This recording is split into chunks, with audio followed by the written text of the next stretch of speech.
আজকের সকালটা যেন এক আলাদা রকমই ঝলমলে হবে না। আজকে শ্রাবণ মাসের যে শেষ সোমবার, বাবার আশীর্বাদ তো সবসময় থাকে, তাই বোধহয় এত সুন্দর। সকাল সকাল স্নান করে নিয়ে রেডি হয়ে নিচে চলে গিয়েছিলাম। আগে থেকেই মা দেখছি গোছান গাছান সব শুরু করে দিয়েছে। আর কি সুন্দর ঠাকুরঘরটা পরিষ্কার লাগছে। মায়েদের কাজ জানো তো সবসময় মনে হয় এরকমই হয়, খুবই সুন্দর পরিপাটি হয়।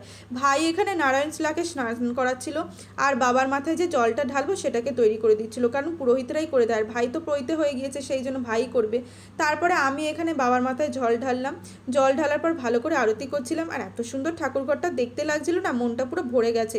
তারপর বাবুর সমস্ত দাদারা, ওদেরকে তো জানোই, ওরাও জল ঢাললো।